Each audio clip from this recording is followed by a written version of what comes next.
That's right. I spent several weeks in Ukraine, my second reporting trip there since the start of the war. And this time I focused on areas that had been either under Russian occupation, as was the case with villages in the Kyiv area and outskirts, and as well the city of Chernihiv in the north, which was not actually occupied by Russian forces, but was laid siege to by Russian military for more than a month, 39 days, was subject to constant artillery barrages and airstrikes. In both of those cases, the situation was extraordinarily difficult. We can start with the areas surrounding Kyiv. I think the whole world at this point has heard about the war crimes and atrocities committed, for example, in Bucha, the city outside of Kyiv, where we've seen evidence of mass graves, torture, executions, rape, and other atrocities committed by Russian forces. I found evidence of similar atrocities in other villages throughout the Kyiv region. In other words, it is not at all a case, it does not seem, of these war crimes being limited to Bucha or some other areas around Bucha, Irpin, Hostomel, some other cities that perhaps viewers are familiar with. I was in a village called Novy Bucha, for example, to the east, 100 kilometers from the city of Bucha, an entirely different direction, where I found evidence of a cellar that had been used as a makeshift jail by Russian forces when they were in the area. And just before Russian forces pulled out of the village of Novy Bucha, they came into this underground cellar, asked the Ukrainian villagers they were holding prisoner there, told them that they needed to deliver 4 bodies, was the direct quote told to me by multiple villagers independently who were held in this cellar, and asked for volunteers who was willing to be taken out to be shot. In the end, they killed 4 people from the cellar in the hours before they left the town, with a number of villagers who were held in this subterranean makeshift jail by Russian forces still unaccounted for. And that's just the tale of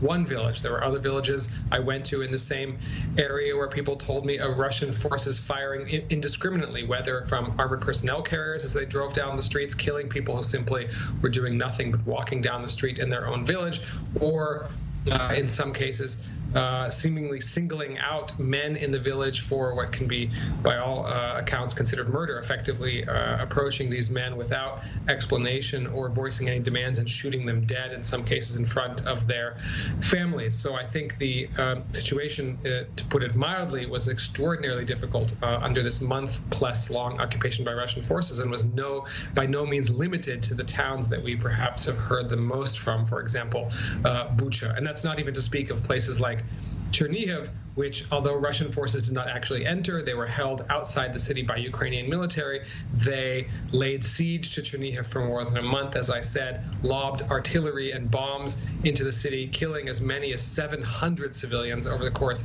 of that siege. 50 people a day at some points were being killed. I visited in Chernihiv after the Russian forces left the area, a mass grave in town where I saw an entire dirt field full of people who had been killed and buried in this site. So Chernihiv also an extraordinarily difficult situation. But that really is the case across the whole of the territory that Russia either held for some period in February and March, or tried to take and actively bombed.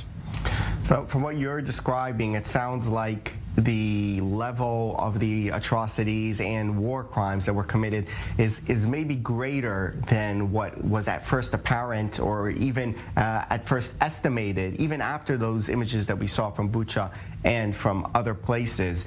Do you think that this has been underreported, even though the whole eyes of the whole world are on Ukraine and everyone is talking about it and looking at it and there are cameras there? Do you think that despite that, maybe the level of these war crimes that you're describing is even greater than what people are seeing on their screens and reading?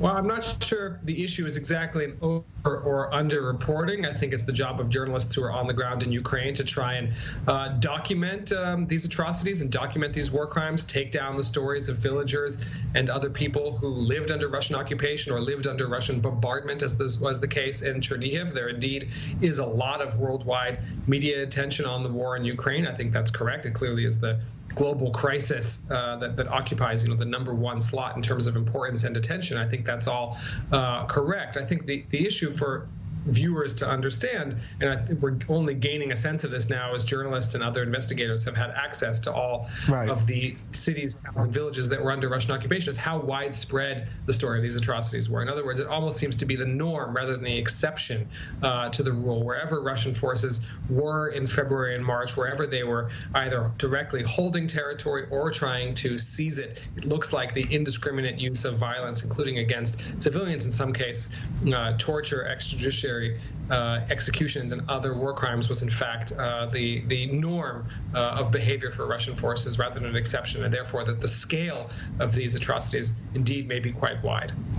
We have only a minute before we have to go out for a break. Looking ahead, there is a new refocused offensive by the Russians in the east. Are you concerned personally after what you've seen that we could see a repeat of some of these horrible images happening there as well?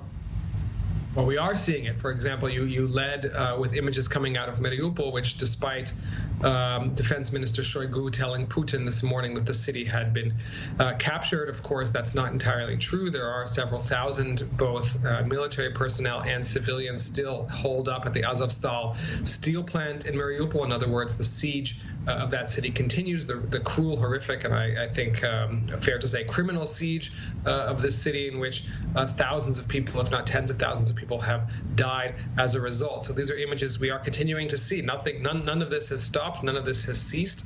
And I think as long as this war continues, we're likely to see further atrocities and war crimes. That feels like a unfortunately fair expectation to have.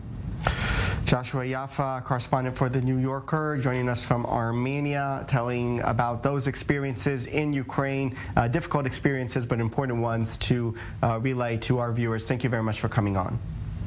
Thank you.